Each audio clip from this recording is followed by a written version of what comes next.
Street lights, waste నుంచి ఏదైతే garbage చేయడం కోసం చెత్త కలెక్షన్ ఇంట్లో నుంచి దాన్ని గార్బేజ్ని తీసుకుపోయి కాంపోస్ట్ చేయడం, మళ్ళా పొలాలకు ఉపయోగించడం, ప్రతి ఒక్క ఊరిని పరిశుభ్రమైన విలేజ్. దెన్ నేచురల్ ఫార్మింగ్లో పండిన పంట నీ ఆరోగ్యానికి చాలా భరోసా.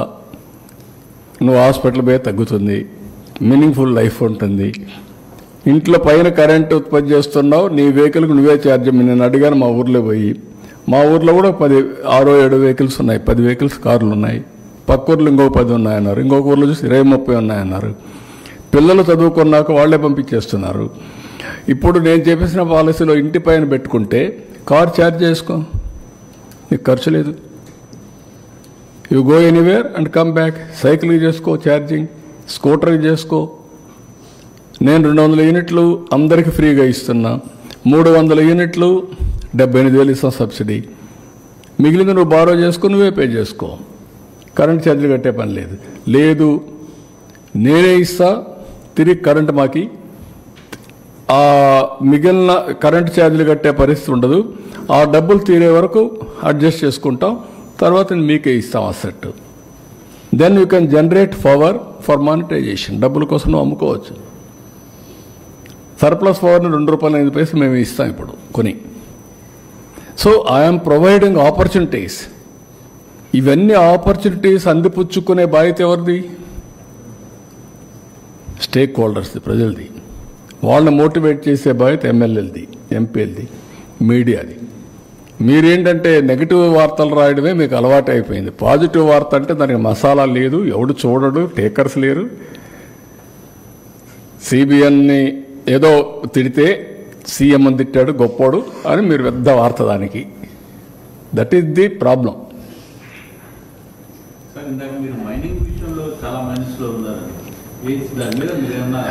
చేస్తున్నా. ఇప్పుడు కూడా ఒక మీటింగ్ ఉంది, ఈరోజు ఇది కూడా ఒక మీటింగ్ ఉంది, దాని మీద కసరత్తు చేస్తున్నా. లాస్ట్ ఇయర్ ఇంకా మొత్తం అస్తవ్యస్తం చేశారు, అవన్నీ కూడా కసరత్తు చేసి విల్ స్ట్రీమ్ లైన్.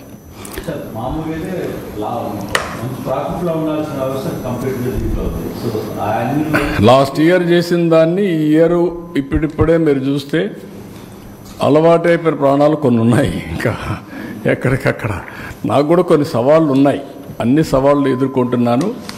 ఇప్పుడు అందుకే మీకు ఒకసారి చూస్తే పెన్షన్ నేను ఏ ఎక్స్టెంట్కి పోయాను.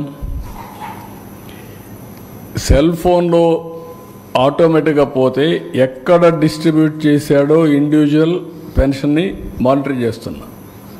రెండోది, నువ్వు 300 అడుగులు దూరంగా కనిస్తే అది నీకు కట్ అయిపోతుంది, అది కూడా పెడుతున్న సిస్టమ్. నువ్వు వాడింటికాడ కాకుండా నువ్వు ఎక్కడికో రమ్మనిస్తే మాత్రం అది అలో చేయం. జియో ట్యాగింగ్ చేసిన తర్వాత దట్ ఈస్ ది బెనిఫిట్.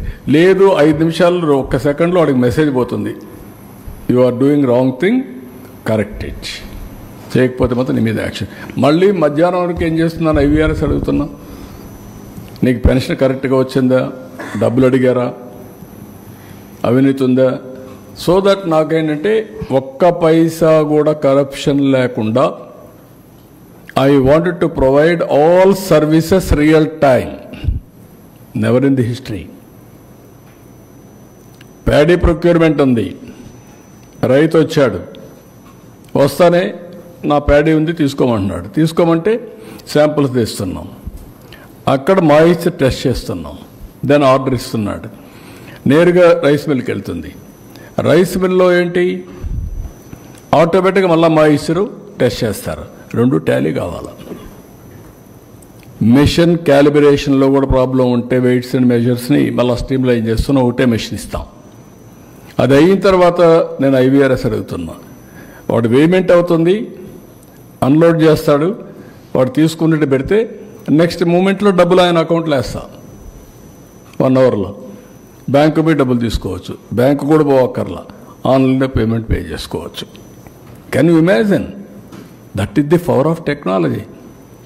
ఎల్లుండి ఐఎమ్ ఇనాగ్రేటింగ్ వాట్సాప్ గవర్నెన్స్. నువ్వు మెసేజ్ పెడితే పెట్టు, తెలియదు నువ్వు మాట్లాడు, నువ్వు voice message convert to text for action, again voice message నీకు వస్తుంది, దాన్ని డెవలప్ చేయమన్నా. దిస్ ఈజ్ వేర్ నేనేంటంటే టెక్నాలజీ ఉపయోగించుకొని పేదవాడికి ఏ విధంగా చేయాలి, ఇబ్బందులు లేకుండా ఏ విధంగా ముందుకు పోవాలని. కానీ కొంతమందికి ఇవి కూడా ఏదో మాట్లాడుతూ ఉంటారు కన్ఫ్యూజ్ చేయడానికి. But we are using every step. Real time governance is that. నేను ఎందుకు అడుగుతున్నాను సార్, మీరు మీ కంటెంట్ సంపద సృష్టి అనేది దృష్టిలో ఉన్నారు, మైనింగ్ లాంటి వాటిని. No, not only that. What I am saying, ప్రభుత్వానికి కొన్ని కోట్ల రూపాయలు నష్టం వచ్చే డెఫినెట్గా వీఆర్ అట్ ఇట్. క్వశ్చన్ లేదు, దాంట్లో వదిలిపెట్టే సమస్య లేదు. నా దృష్టికి వచ్చింది, అవన్నీ చేస్తున్నాం. ఈ ప్రాధాన్యతలో ఒకసారి మీతో ఇప్పుడు ప్రెస్ కాన్ఫరెన్స్ అనుకున్నాను అనుకో, 15 నిమిషాలు కొన్నాను, 1 అవర్ తీసుకున్నారు, ఇంకో 15 మంది వెయిట్ చేస్తున్నారు. దాని తర్వాత మీటింగ్ ఒకటి ఉంది. వీఆర్ ఆల్సో హ్యూమన్ బీయింగ్స్ కదా, మెషిన్స్ కాదు కదా పనిచేయడానికి. కంప్యూటర్లకే అలసిపోతూ ఉంటాయి ఒకసారి ఉంటాయి.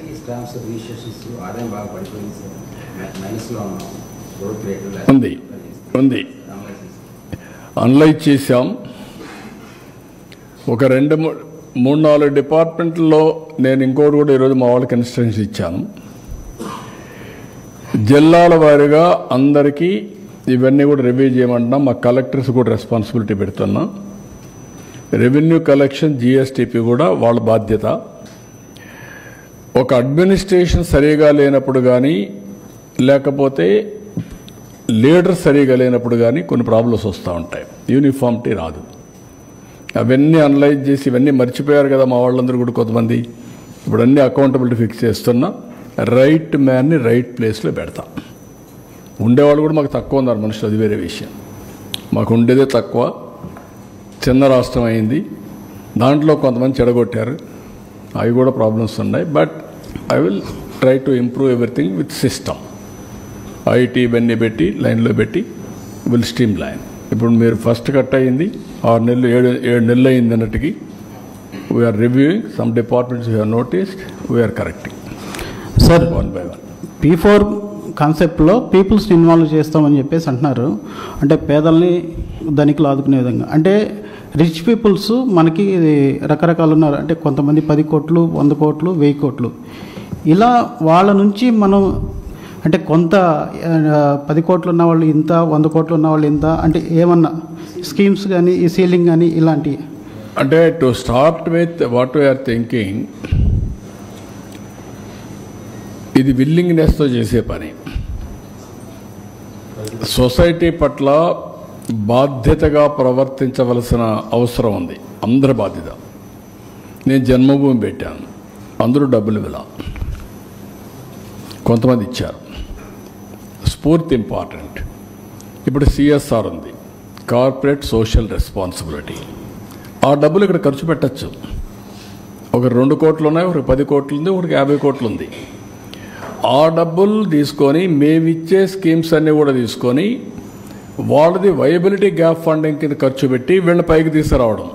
ఎగ్జాంపుల్, ఒక ఇల్లు ఉంది, 5 మంది ఉన్నారు, ఇంటర్మీడియట్ చదువుతున్నాడు, వాడు 4 ఏళ్ళు చదివిస్తే బిఈ అవుతుంది. స్కిల్ డెవలప్మెంట్ చేసి మోటివేట్ చేస్తే యూ విల్ గెట్ ఎంప్లాయ్మెంట్. వాడికి కానీ తెలివితేటలు వస్తే కుటుంబాన్ని ఆదుకునే పరిస్థితి అతనికి వస్తుంది. ఆ ఇంట్లో 5 మంది ఉన్నారు, ఒక చిన్న వ్యాపారం చేస్తారు, వ్యవసాయం చేస్తారు. వాళ్ళు ఏం చేస్తే ఆదాయం వస్తుందో వీళ్ళు చెప్పి హ్యాండ్ హోల్డింగ్ చేయగలిగితే 15,000 వచ్చేవాళ్ళని 30,000 చేయొచ్చు, 30,000 వచ్చేవాళ్ళని 60,000 చేయొచ్చు. అప్పుడు మనుషుల్ని ఆస్తిగా చూడమంటున్నాను నేను. అదనపు ఆస్తులన్నీ అదనపు ఆస్తులుగా చూడమంటున్నా. భూమి అదనపు ఆస్తి, వ్యాపారం అదనపు ఆస్తి, కానీ మనుషులు యాజ్ క్యాపిటల్. దాన్ని ఇప్పుడు ఏంటి, నేను కూడా ఒక గ్రామంలో పుట్టాను మా ఊర్లో. నేను అందుకని నేను పోయి చెప్పాను మా ఊర్లో చూసినప్పుడు. ఒకప్పుడు మా ఊర్లో కొండలంతా కూడా చెట్లని కొట్టేసి రాళ్ళు కనపడేటి. ఇప్పుడు బ్యూటిఫుల్గా కనీసం గ్రీన్గా కనపడొస్తుంది హిల్ అంతా. రేపు రాబోయే రోజులు నేను అది ఊహించుకున్నప్పుడు ఎంత ఆనందం కలుగుతుందంటే, నేను సోలార్ ఇచ్చేసాను అందరికీ. 2,200 కుటుంబాలు, ఇంకా 2,200 కుటుంబాలు సోలార్. వన్ సోలార్ ఇచ్చేసిన తర్వాత 2,200 కుటుంబాలు ఓన్ వెహికల్ ఛార్జ్ చేసుకుంటే ఇంకా పొల్యూషన్ లేదు. గ్యాస్ ఇస్తున్న పైప్ లైన్లు ఇచ్చేయమంటున్నాను, గ్యాస్ వస్తే చెట్లు కొట్టే పని లేదు, ట్రాక్టర్లు వచ్చేసాయి, డ్రిప్ ఇరిగేషన్ వచ్చింది, ఇంకా మడకల కోసం ఐటి కోసం కర్ర కోసం అడుగు పోయే పని లేదు. అక్కడుండే ఎయిర్ కూడా ఎంత